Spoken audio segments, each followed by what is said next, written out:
Un point d'étape sur la réforme de l'encadrement légal. Un point d'étape, ça veut dire on va s'auto-congratuler. Je trouve qu'on l'a pas fait avec suffisamment d'enthousiasme jusqu'à maintenant. On va s'auto-congratuler mutuellement sur la merveilleuse séquence 2012-2014 sur le fait qu'en moins de 2 ans, en claquant dans les doigts, enfin un peu plus que ça, mais en claquant dans les doigts, on arrive à obtenir un encadrement légal pour un métier qui n'existait pas, ou pour 3 ou 4 métiers qui n'existaient pas. Et puis, bien entendu, il faut quand même prévoir l'avenir et donc râler un peu sur les insuffisances de la réforme, sur le fait qu'on réclame encore beaucoup d'autres choses, etc., etc. Mon nom est Benoît Granger, je suis l'un des administrateurs de FPF, de Financement Participatif France. Et comme quand nous avons constitué le conseil d'administration, j'étais le seul à avoir une barbe blanche, on m'a dit Benoît, tu vas t'occuper de bonnes pratiques, déontologie, etc. Comme si la barbe blanche supposait la sagesse ou quelque chose dans ce goût-là. Donc, ici, sur ce plateau, nous avons Maxime Chipoy, responsable du service études de UFC Que Choisir, Nathalie Lemaire. Nathalie, tout le monde vous connaît ici, vous étiez la vedette des premières assises. Nathalie Lemaire, directrice des relations avec les épargnants, autorité des marchés financiers, mais vous faites aussi de la coordination avec notre autre régulateur, la CPR. Benoît Lombard, président de la Chambre des indépendants du patrimoine. Bonjour Benoît. Vincent Ricordo, un ancêtre, si je puis me permettre, Vincent, un ancêtre littéralement. KissKissBankBank, l'une des premières plateformes de dons contre dons ou dons contre partie, mais aussi créateur de 2 nouvelles plateformes très très récemment sur des métiers proches. Enfin, Hubert de Vauplane, avocat de Kramer-Levin et notre mécène d'ailleurs, et le représentant d'une jeune plateforme, Georges Viglietti, président de Sowefun, donc des fonds propres, va te mettre là-bas. Voilà, c'est ça, exactement. Et avant de démarrer la discussion, ne mettez pas le chronomètre en marche, je vous en supplie. Une page de publicité pour le savoir-faire, l'utilité de FPF, de Financement Participatif France vis-à-vis de ses membres. Chère plateforme, ça y est, nous avons négocié, après un appel d'offres, dans des conditions très sérieuses, nous avons à vous proposer un contrat d'assurance RC Pro plus le reste, et le reste est extrêmement important. Nous avons travaillé avec d'excellents professionnels, les meilleurs professionnels de la place, et nous avons donc un contrat d'assurance. Nathalie me disait à l'instant qu'elle n'en doutait pas que nous parviendrions à ce résultat, mais c'est important pour toutes les plateformes parce que on a l'obligation, c'est prévu dans les textes, on a l'obligation évidemment d'avoir toute une gamme d'assurances à partir de l'RC Pro et cette obligation doit être accomplie le 1er juillet 2016. Donc vous vous rendez compte à quel point nous sommes capables d'anticiper sur les obligations et les contraintes, celles-là et quelques autres. Eh bien maintenant, le point sur la réglementation. Je vous reviens. Je suppose qu'on ne touche rien et ça marche tout seul. Merveilleux.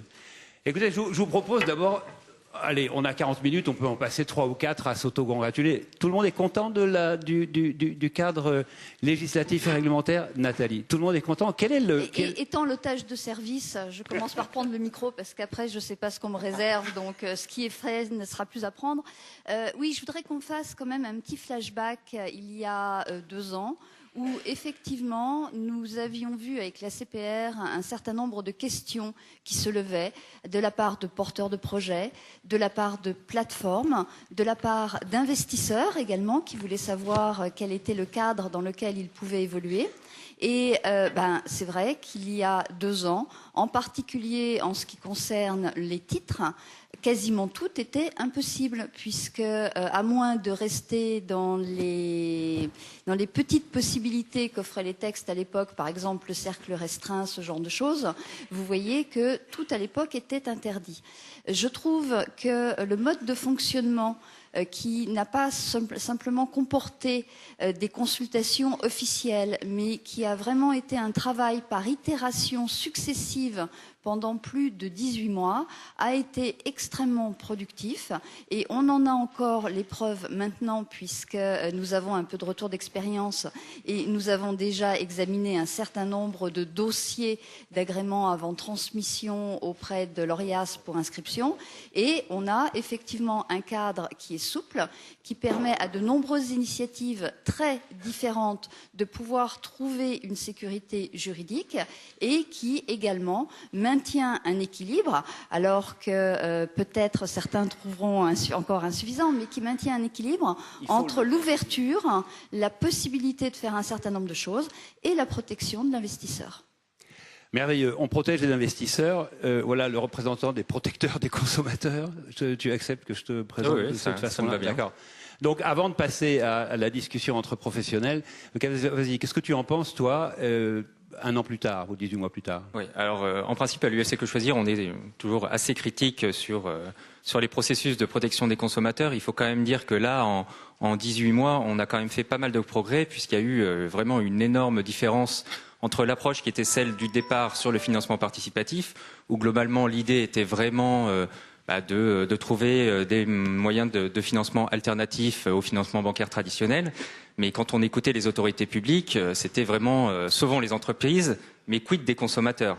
Et on a réussi quand même au cours de ces 18 mois à faire entrer des principes dans l'ordonnance, des principes qui n'étaient pas du tout envisagés au départ, que sont la protection de l'investisseur, mais également la protection de l'emprunteur, puisqu'il faut quand même rappeler que les banques traditionnelles sont encadrées par des dizaines et des dizaines de règlements, notamment pour lutter contre le surendettement, et que si on n'implantait pas dès le départ dans l'ordonnance au moins des grands principes sur la protection des épargnants et des investisseurs, on risquait d'être vraiment très mal, et même la filière du financement participatif risquait d'avoir des problèmes, puisqu'au moindre incident, la filière était plantée pour des années entières. D'accord, mais des incidents, il y en aura. Il y en a déjà. Il y en aura. Le moins il y en aura, et le moins elles seront importantes, mieux ça sera. Et pas d'alerte qui remonte du terrain jusqu'à maintenant. Non, jusqu'à présent, on n'a pas particulièrement d'alerte. Il faut dire que on est trop petit. Le secteur est encore trop petit, sans doute, pour attirer des ennuis, et les gens aujourd'hui sont plutôt des early adopters, plutôt bien informés, donc ça limite le risque. Le risque va arriver quand le secteur va vraiment grossir. D'accord. Vincent, l'historique de la profession. Vas-y, toi, tu es plutôt content d'être en dehors du champ d'application des nouvelles règles? Ça dépend par quel bout tu prends le phénomène, mais je suis effectivement content qu'après maintes discussions, on ait laissé les plateformes de dons en dehors du cadre, parce qu'on est vraiment sur une logique de philanthropie avec des montants qui sont bas, qui sont de 50 € par personne, qui sont en général dans un cercle assez identifié. Donc du coup, on a tous trouvé assez logique que le don reste en dehors. Bon. Donc ça, c'est un bon point, on s'en est tous félicités, et il n'y a pas de raison que ça change, en tout cas, je crois. Après, pour le prêt et pour l'equity, je pense qu'effectivement, on est passé d'un néant complet avec un monopole bancaire surpuissant dans lequel on a réussi à créer des brèches, et on peut que se féliciter de ça. Moi, ce qui m'intrigue plutôt sur le cadre concernant le prêt, c'est pas tellement le cadre, c'est ce qui se passe en dehors du cadre. Aujourd'hui, vous le savez ou pas, mais sur l'Endopolis qu'on a lancé il y a 15 jours, on a monté un partenariat avec l'Ordre des experts comptables. Donc ça fait 2 mois que je fais le tour de France pour aller voir les réseaux et les différentes présidences de l'ordre. Et il y a une incompréhension quand même monumentale aujourd'hui sur le secteur du prêt. C'est-à-dire qu'on a défini un cadre dans lequel on a posé des règles très précises, c'est-à-dire où on peut aller jusqu'à 1 million d'euros au maximum quand on est une entreprise. Et puis après, quand on est un particulier, on peut investir que 1 000 € maximum par projet, et les personnes morales ne peuvent pas rentrer. Oui. Bon, ça c'est le cadre de base. Oui, c'est ça. Et pour autant, tu anticipes, là. Et pour autant, en fait, si on regarde les plateformes qui sont sur le marché, en fait, c'est pas du tout le cas. C'est-à-dire qu'il y a des plateformes où on peut investir plus de 1 000 € par personne, et il y a des plateformes où les personnes morales peuvent rentrer. Et donc, du coup, pour ceux qui sont mal informés et qui font pas le distinguo entre un bon de caisse, entre des obligations et un contrat de prêt, les gens nous disent mais en fait votre cadre il sert à quoi? Je comprends pas bien, parce que là donc chez vous on est régulé comme ça, et en fait si je vais là le cadre est pas le même. D'accord. Donc pourquoi est-ce que vous avez pondu ce cadre? Donc voilà la question que j'ai. J'entends tous les jours depuis 2 mois, et c'est difficile de répondre à ça. Mais même quand tu es content de la réglementation, tu peux pas t'empêcher de râler tout de suite. C'est elle qui l'a dit, c'est pas moi. Je pas entendu. Râler tout de suite. Il faut râler tout de suite. C'est vrai, si on râle trop tard, on est en colère. Il vaut mieux râler au début en étant content et avec le sourire, plutôt que de râler très en colère. Super. Georges, il a le sourire. Georges, félicite-toi et félicite-nous de ce cadre réglementaire. Allez, fais un effort. Alors évidemment, le nouveau cadre réglementaire est en faveur du crowdfunding. Moi, je vais parler pour le CIP, le Conseiller en investissement participatif. Nous, on a fait une démarche et ce qu'on peut remarquer, c'est vraiment un dialogue très efficace qui a pu avoir lieu avec l'autorité des marchés financiers qui, comme l'a dit Nathalie Lemaire, qui veut comprendre tous les modèles et toutes les différenciations. Chez nous, Sovifund, on a un modèle de co-investissement uniquement. On ne met que des sociétés qui sont cofinancées avec des réseaux de business angels ou des fonds d'investissement. Et ça a été étudié par l'AMF et surtout sur les conditions d'entrée des petits investisseurs, des investisseurs qui passent par le crowdfunding, aux côtés de ces investisseurs professionnels, qui doivent être exactement les mêmes. L'AMF regarde très précisément le respect justement des règles et des pratiques pour vraiment s'assurer que les investisseurs sur nos plateformes investissent dans des projets qualifiés, valident les processus que nous mettons en place pour étudier les projets, valident aussi toute la transparence qu'on peut avoir sur nos tarifs et sur les risques d'illiquidité. Et tout ça, on pense que c'est vraiment très très bon pour le secteur. On pense qu'il faut professionnaliser ce secteur et ces règles-là, on les applique et on fait en sorte qu'elles soient respectées par également toutes les plateformes. Donc voilà, donc là-dessus, on ne peut être que satisfait. Et il y a en plus une évolution systématique. Nous, si on a des difficultés à adapter le processus actuel, on peut remonter à l'AMF ces difficultés-là. Il faudra s'y coller quand même, respecter les règles. Mais il y a des points bloquants qu'on évoquera après. Je râlerai un peu plus tard. D'accord, on évoquera les points bloquants dans un deuxième tour. En tous les cas, merci pour le satisfecit. Tu réponds au cahier des charges, c'est parfait. La profession, au sens le plus large du terme, c'est de la gestion de patrimoine, de la gestion d'épargne. Monsieur Lombard, qu'est-ce que vous en pensez, vous, de cette réforme ? Nous avons l'expérience de la régulation de l'AMF, nous avons l'expérience de l'antériorité, avec un statut qui existe déjà depuis quelques années, et de conseil en investissement financier, donc pas de CIP. La Chambre des indépendants du patrimoine est la CIP, mais nous sommes des conseils en investissement financier, nous sommes des conseils en gestion de patrimoine. Et moi, ce que je souhaitais dans l'émergence du crowdfunding en France, c'est effectivement d'abord féliciter le statut qui existe, et qui est un peu unique en Europe, et puis essayer, du côté de la distribution, favoriser l'émergence auprès de nos clients d'un mode, et ce qui nous intéresse bien évidemment, c'est plutôt le prêt contre rémunération, donc le mode de financement de nos PME qui ont besoin de ces capitaux. Et c'est en ce sens que nous essayons de discuter avec l'AMF, mais aussi avec votre association, pour que ça soit une réussite et pour pouvoir expliquer à nos clients ce qu'est ce nouveau mode de placement, si je puis dire. Mais ce que je souhaitais aussi, et ce dont je discute avec l'AMF et avec votre association, c'est qu'il n'y ait pas de distorsion de concurrence. Et on en reparlera, mais nous sommes, les plus à même de pouvoir essayer d'expliquer à nos clients qu'il s'agit de ne pas tout investir ses capitaux, bien évidemment, de divertir ses capitaux, d'avoir une diversification des risques, et que dans ce contexte-là, le crowdfunding peut avoir un intérêt. Mais dès l'instant où on arrive à apprécier le risque sur lequel repose ce type d'investissement. Et sur ce sujet, je pense que la liaison qui peut exister entre votre association et puis la nôtre a un intérêt qui, au final, apportera une protection supplémentaire à l'investisseur. D'accord. Parfait. Hubert, enfin, le juriste du panel, avocat mais aussi ancien banquier, tu as été associé aux discussions depuis le début. Quelle appréciation en fais-tu aujourd'hui, à la fois sur la rapidité de cette réforme, mais sur son effectivité, si je puis dire? Alors pour répondre au cahier des charges, je vais donc avoir une première parole positive et puis on verra après. Il faut se souvenir des premières assises où il y avait deux mots qui étaient importants, qui étaient transparence et responsabilité. Et cette réforme, on peut la comprendre quand on lit les textes à l'aune de ces deux mots, transparence, responsabilité. Ça veut dire quoi en pratique un an après? Ça veut dire professionnalisme. Professionnalisme, concrètement, qu'est-ce que ça veut dire? Ça veut dire que bien sûr, il y a la place, et c'était voulu, pour que tout à chacun puisse créer sa plateforme sans barrière à l'entrée, avec des conditions relativement souples.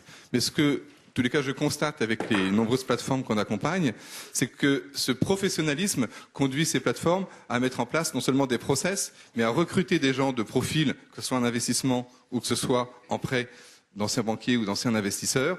Et le professionnalisme est la résultante de cette exigence de transparence vis-à-vis des prêteurs comme vis-à-vis des investisseurs, et cette responsabilité qui l'accompagne.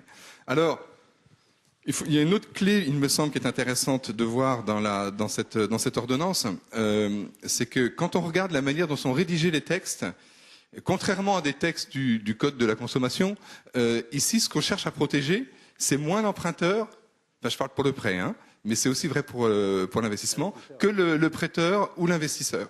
Et c'est une démarche assez intéressante parce que finalement, quelquefois, on a du mal à switcher dans sa tête et où on est trop habitué à avoir des modes de raisonnement dans la régulation. On dit, mais moi, emprunteur, j'ai un droit de rétractation. Oui, mais là, c'est le prêteur qui potentiellement a un droit de rétractation. Et donc, il y a un certain nombre de choses comme ça où il faut s'habituer. Ici, ce qu'on cherche, par cette responsabilité, cette transparence, c'est vis-à-vis des investisseurs et des prêteurs qui conduit les plateformes à avoir ce professionnalisme. Le professionnalisme conduit donc à mettre de l'argent sur la table. Ce qui me frappe aussi, c'est que 18 mois derrière, 2 ans derrière, quand on regarde maintenant, pour lancer une plateforme, il faut de l'argent.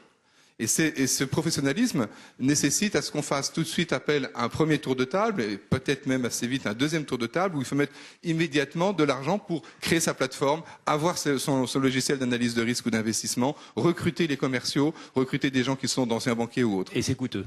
Et c'est coûteux. Et c'est coûteux, ok. Alors j'ai une liste longue comme ça pour la deuxième partie, hein, sur ce qu'il faut pas après. Tu regardes sous le coude, d'accord, très bien. Les banquiers manquaient de job. Ça, de toute façon, pour trouver d'anciens banquiers, je pense que ce ne sera pas trop difficile à recruter. Hein. Alors, si vous êtes d'accord sur la méthode, nous, on a beaucoup travaillé au sein de FPF, au sein de Financement Participatif France, on a beaucoup travaillé sur une sorte de livre blanc, entre guillemets, ou appelons ça éventuellement cahier de doléances, qui, Nathalie, je vous rassure, qui ne s'adresse pas uniquement à vous. Loin de là. Et donc on a vraiment toute une série de demandes d'incompréhension ou de demandes ou de réclamations ou de projets ou etc. Et je vous propose de vous les soumettre et puis vous réagissez en passant. Alors sur la méthode, on va d'abord commencer par les 2 métiers régulés, c'est-à-dire le prêt à intérêt et puis les fonds propres, et puis après la série moins régulée ou pas régulée du tout, comme les prêts sans intérêt et les dons. Alors sur les personnes morales, quelle est la justification de ne pas inclure les personnes morales dans la possibilité de devenir prêteurs? Si elles ne sont pas régulées, c'est ça? Non, pardon, c'est pas tout à fait pour moi, mais je vais le prendre quand même. Oui, c'est un choix qui a été fait à un moment donné, effectivement, d'exclure les personnes morales, mais il faut quand même pas perdre de vue que c'était déjà une très très grande avancée par rapport au monopole bancaire. Parfaitement. Donc effectivement, le sujet existe, de la même manière que les modèles qui avaient pu se développer avant l'apparition des nouveaux textes, simplement parce qu'ils étaient déjà légaux, restent exactement de la même manière légaux. Donc effectivement que vous ayez quelques problèmes d'homogénéité et quelques problèmes de compréhension, c'est vrai, mais on en revient sur ce que vous disiez Hubert. Ce qui est important, c'est l'explication, c'est la transparence et c'est la très grande clarté dans l'accompagnement des investisseurs. Je peux ajouter un mot, là, je ne peux pas m'empêcher sur les personnes morales, excuse-moi. C'est une énorme confusion. Il y a un vrai problème qui fait qu'aujourd'hui, il y a un problème de business model pour les plateformes. Aujourd'hui, nous, on discute beaucoup avec des plateformes étrangères qui veulent ouvrir en France, ou avec des plateformes étrangères qui sont intéressées à prendre des participations ou non dans des plateformes françaises. Ils ne comprennent pas. Ils ne comprennent pas pourquoi on ne peut pas à la fois avoir des prêteurs, personnes morales et personnes physiques, alors qu'en Allemagne, en Espagne, en Italie, en Hollande, en Angleterre, bien évidemment, c'est possible. Il y a une véritable incompréhension qui fait que pour les plateformes qui ont cette contrainte, c'est un problème de business model. Il faut juste s'en rendre compte et il faut juste aujourd'hui lever ce verrou qui, il faut le dire, est un verrou qui vient quand même plutôt du lobby bancaire. D'accord. Même réponse, Hubert, même réponse sur le 1000 et 4000, on n'a pas compris non plus. Pardon, je reprends le micro. Non, ça c'est peut-être, là je sais pas. Vas-y, tiens, vas-y. Pour le coup, par avoir assisté et demandé ce palier supplémentaire, on a beaucoup bossé avec Nicolas sur le sujet. Tout simplement, déjà au départ, dans l'historique des discussions, le prêt non rémunéré devait être exclu du cadre. Il devait être mélangé avec le don. Ce qu'on avait demandé, et puis ça devait se passer comme ça. Et il y a eu un espèce de coup de Trafalgar de dernière minute, où le prêt non rémunéré a été ramené dans le cadre, ça nous a beaucoup surpris. Et lorsqu'il avait fallu définir donc le seuil, on a convenu avec nos interlocuteurs que, à partir du moment où on était dans un prêt protégé par le premier cercle, en fait, acquis par le premier cercle, que du coup, il n'y avait pas de risque que la veuve de Carpentras se fasse blouser par le porteur de projet, parce qu'en général, la veuve de Carpentras ne vient pas sur un projet non rémunéré. Et donc, du coup, obsessionnel, on a convenu que le montant pouvait être un peu au-dessus, et on a demandé 4 000 €, et ça a été adjugé à 4 000 €. Comme ça. Vendu à 4 000 €. Ouais. Réaction, bien entendu, de Maxime. Alors sur l'aspect pré-rémunéré ou non rémunéré, il faut savoir qu'on est peut-être en partie responsable du coup de Trafalgar, puisque nous on considère que qu'un prêt soit rémunéré ou pas, c'est un prêt et ce n'est pas un don. Et à la limite, un prêt sans contrepartie est presque plus risqué qu'un prêt avec intérêt, puisque on ne peut pas se rattraper un minimum sur les intérêts. Donc on a été totalement à l'origine de la réinsertion des prêts sans intérêt. Au sein du comité consultatif, c'est ça, au sein du comité consultatif. Dans les discussions avec le gouvernement. D'accord. Et pour la différence entre les 1 000 et 4 000 €, on est d'accord qu'il n'y a pas de raison de faire une différence et on est tout à fait favorable à ce que ce soit harmonisé à 1 000 €, bien sûr. À 4 000. Ah, non, 1 000 €. Mais quelle drôle d'idée, oui. Maxime. Et sur le dernier aspect qui est la participation des entreprises à des financements participatifs, nous, on voit pas du tout d'un mauvais œil l'ouverture au secteur privé et aux professionnels, puisqu'au contraire, ça pourrait être un très bon signal pour les consommateurs. Par exemple, moi, consommateur, je vois qu'il y a un projet d'hôtel dans telle ou telle ville. Si je vois que l'hôtelier d'à côté a commencé à mettre 5 000 € dedans, je me dis que l'hôtelier d'à côté, il connaît bien le secteur, il connaît bien le secteur professionnel, l'emplacement, la personne, si ça se trouve, qui monte le projet. Donc, ça peut être rassurant aussi pour les consommateurs. C'est un excellent argument. C'est un excellent argument. Je veux dire, l'argument vous vouliez, Benoît, vous vouliez, oui. Oui, moi, d'un œil extérieur, je comprends pas non plus la différence qu'il y a entre 1 000 et 4 000 €. Alors, si j'écoutais notre conseil, c'est peut-être pour protéger les prêteurs. Donc, mais là, il s'agit de protéger les emprunteurs. Et pour protéger les emprunteurs, je pense que le meilleur des moyens, le meilleur des méthodes, est justement qu'ils soient conseillés en amont. Et là, je suis désolé de prêcher pour ma paroisse, mais en venant voir... Vous êtes là pour ça. On est là pour ça. Ouais. Et que justement, à ce moment-là, on pourrait peut-être favoriser l'émergence d'une modification de ce qui existe aujourd'hui, en disant que dès l'instant où l'emprunteur, aurait un conseil, donc pourquoi ne pas augmenter le plafond à 4 000 €, puisque nous sommes là pour les conseiller, nous sommes prêts, nous, conseils en gestion de patrimoine, nous, conseil en investissement financier régulé par l'AMF, à prendre nos responsabilités. Est-ce que je peux rebondir 2 secondes, Benoît, si tu m'autorises? Je reviens sur mon premier point, parce que le coup, ça devient clé. C'est-à-dire que la discussion qu'on a là, en fait, elle n'a pas de raison d'exister.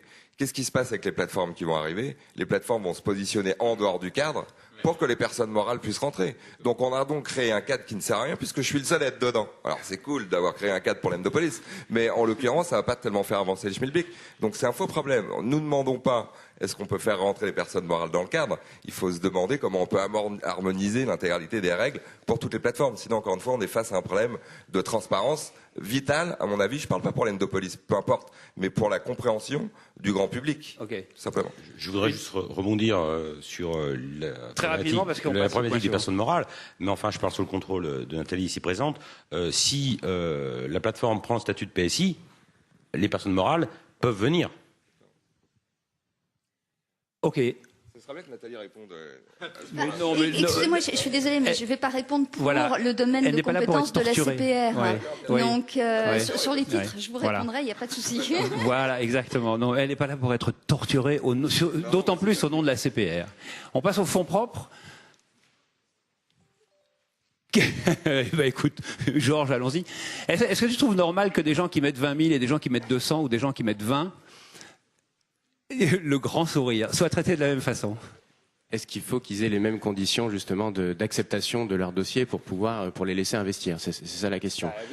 Ce qu'on imaginerait, c'est que pour simplifier le fonctionnement des plateformes, on pourrait laisser un processus un peu plus léger pour s'inscrire et donc du coup permettre à ces gens-là d'investir jusqu'à 100, 200 € dans l'année dans des projets. Maintenant, après, ça peut être une demande des plateformes. On voit bien tout l'intérêt. Ça permettrait d'avoir beaucoup plus de petits investisseurs, de démocratiser encore plus l'investissement en fonds propres. Maintenant, on voit aussi la problématique, c'est que quelqu'un qui investit 200 €, il se peut que ce soit déjà 10% de son patrimoine. On ne sait pas. Si on ne le contrôle pas, on n'a aucune possibilité de le faire. Donc on comprend aujourd'hui que ce soit un verrou qui existe. On aimerait pouvoir discuter pour faire sauter ce verrou-là pour des tout petits épargnants, mais on comprend les problématiques aussi qu'il y a derrière. D'accord. Maxime, une réaction là-dessus, non? Si, bien sûr. Il veut protéger même les gens qui n'ont pas envie d'être protégés. Vas-y. Les gens qui n'ont pas envie d'être protégés sont pas obligés de passer par le crowdfunding régulier, ils font ce qu'ils veulent.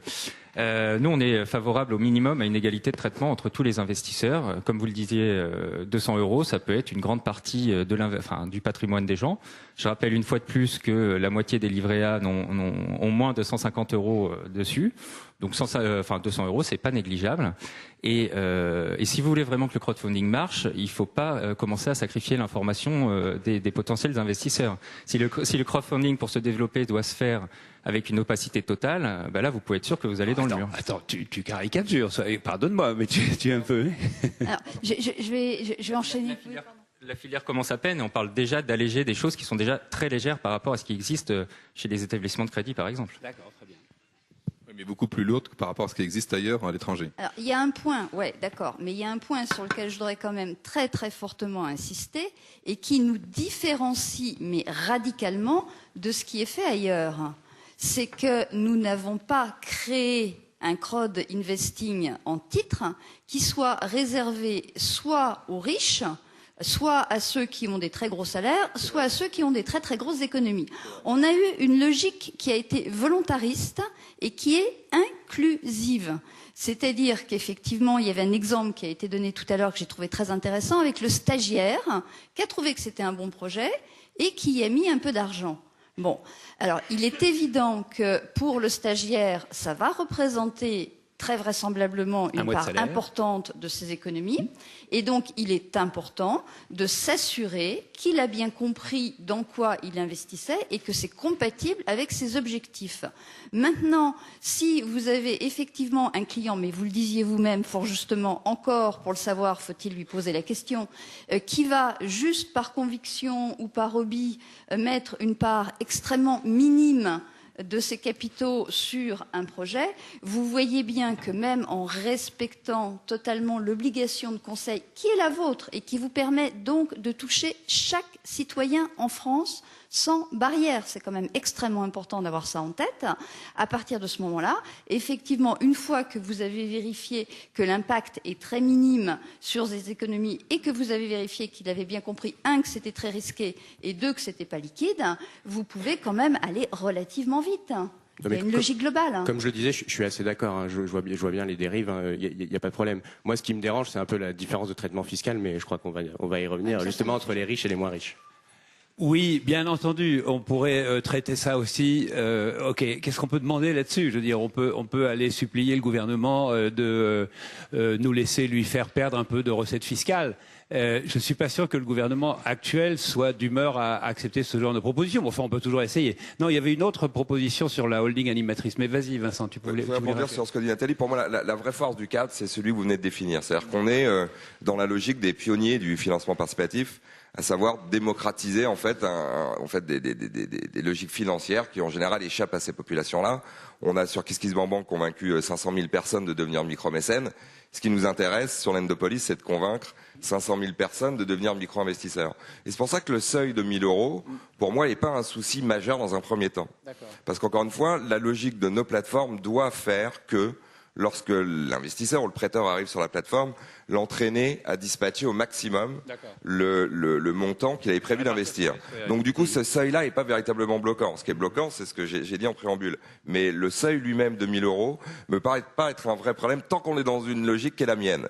Par contre, elle devient bloquante, et je le vois tous les jours, quand on s'adresse à des populations qui, elles, sont assez fortunées, qui du coup trouvent ça assez compliqué de venir dispatcher un portefeuille à coût de 1 000 €, alors qu'évidemment, à coût de 10 000 ou 50 000, ça irait beaucoup plus vite. Donc, il y a une logique de démocratisation qui est assez intéressante. Et quand on parle d'inclusion, finalement, il y a une forme d'exclusion presque naturelle des gens assez fortunés, parce que du coup, la mécanique devient contraignante. Donc, du coup, on a créé en fait une exclusion qui n'était pas prévue au départ. Pas pour les titres. Non, je parle pour les prêts. Évidemment. Pas pour les titres. Je parle pour les Très prêts. bien. On aborde juste très très rapidement cette affaire de holding. Je pense que parce que vous êtes tous dans le métier fonds propres, vous suppliez tous pour que l'administration réforme un peu son interprétation totalement abusive d'ailleurs de l'actionnariat sous forme d'holding animatrice.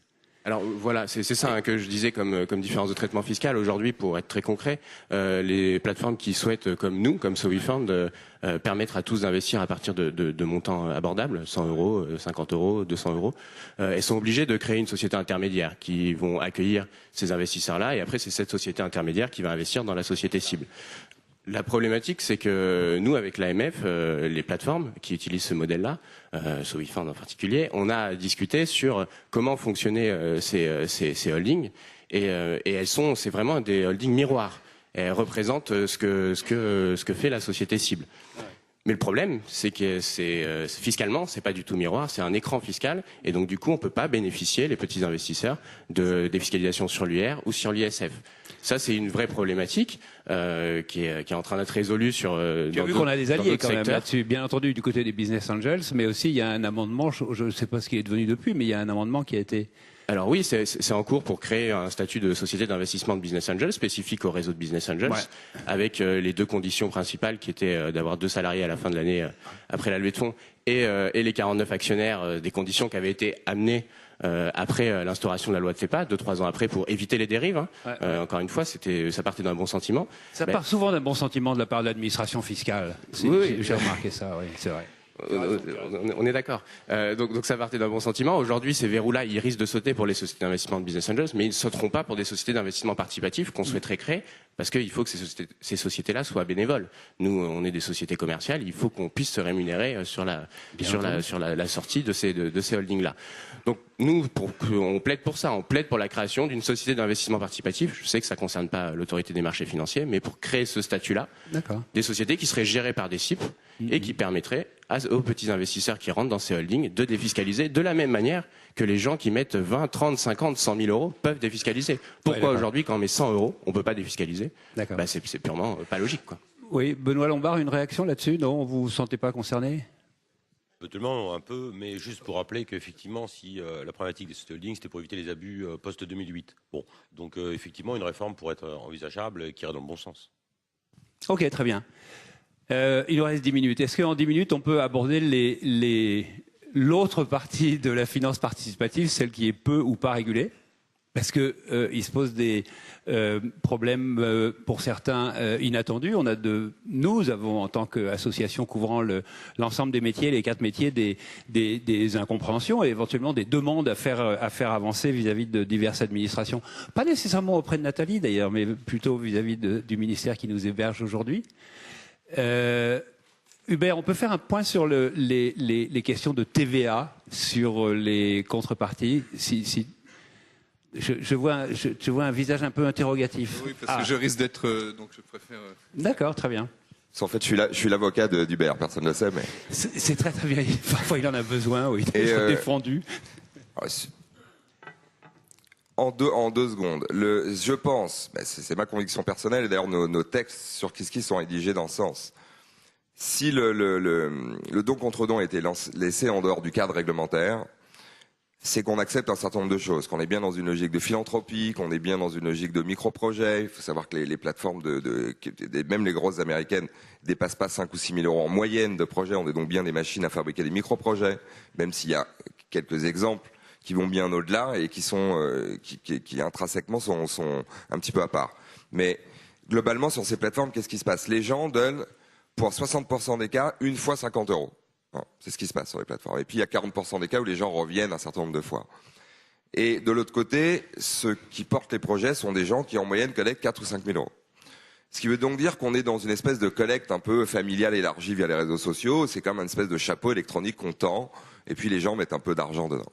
Alors, je veux bien que l'État doive surveiller l'intégralité des revenus qui pourraient être les siens, mais pour autant venir avec une logique de TVA, dans une logique de don contre don entre individus, sur la base majoritairement de projets artistiques ou culturels, je vois pas bien l'intérêt. J'en prends pour preuve ce qui s'est passé avec Fleur Pellerin hier.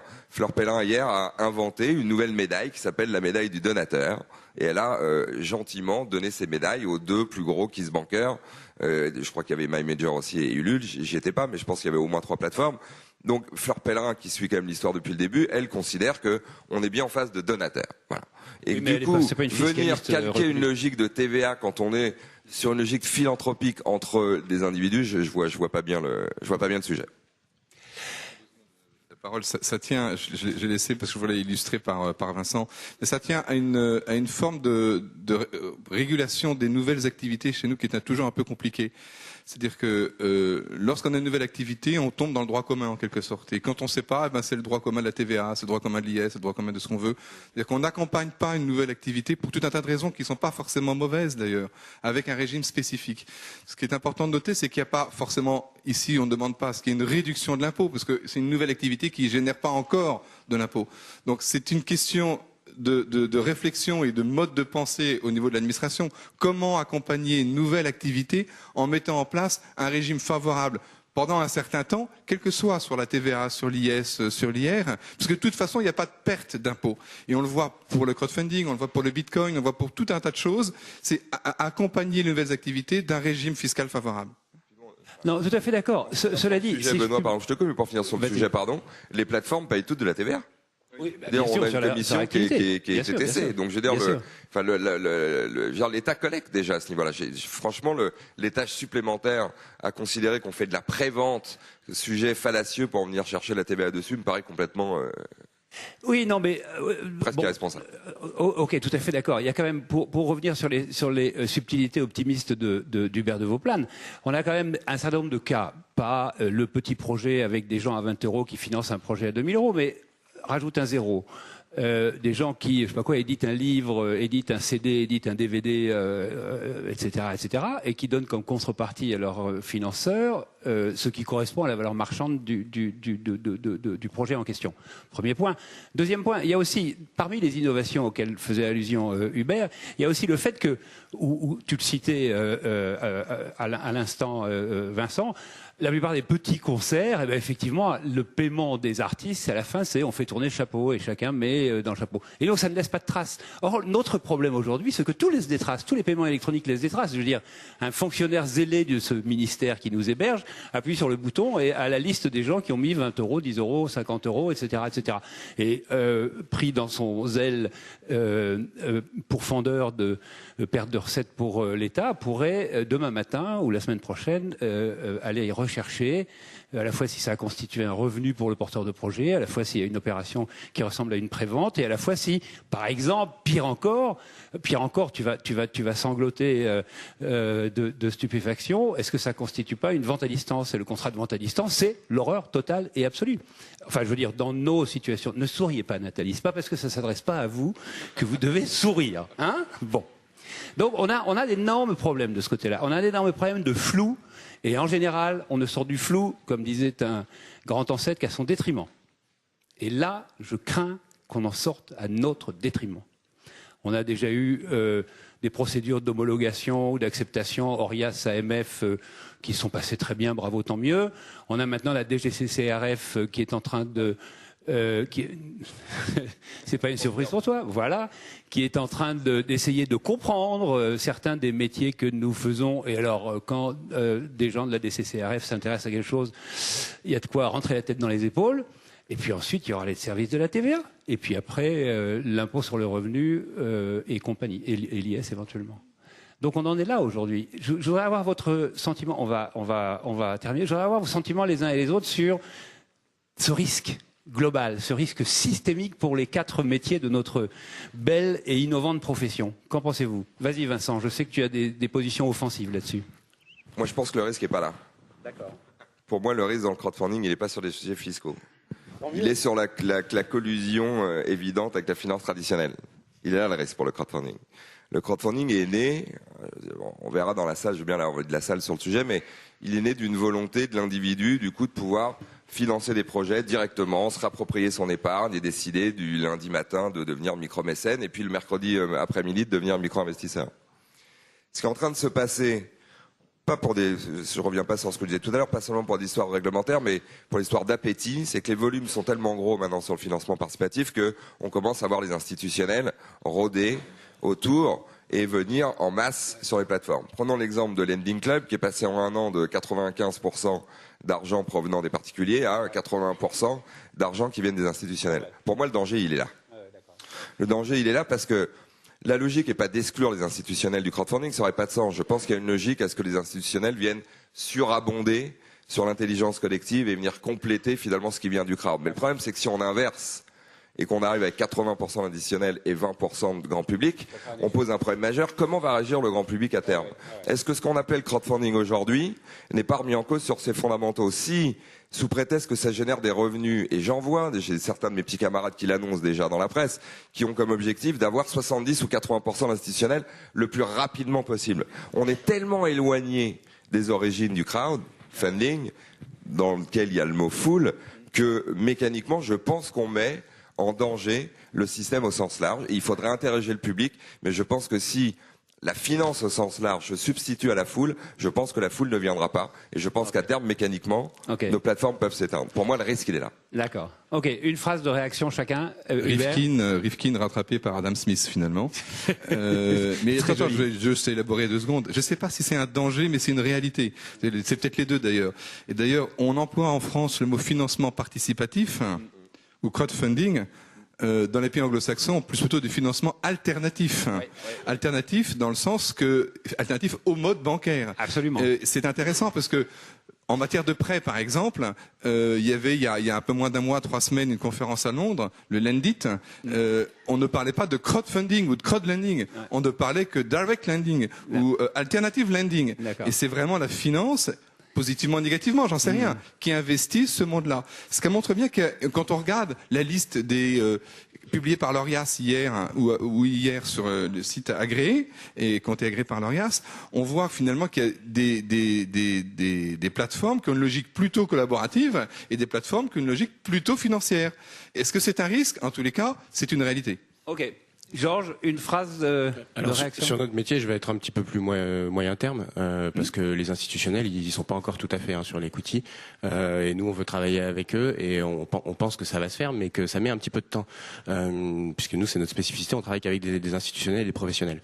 Le risque, pour moi, c'est un peu plus le flou qui est en train de s'instaurer dans les différentes modalités, les pratiques des différentes plateformes. On a créé des statuts et aujourd'hui, comme disait Vincent, toutes les plateformes ne sont pas dans les statuts. Madame le maire pourra dire que toutes les plateformes en activité n'ont pas encore déposé un dossier de conseiller en investissement participatif.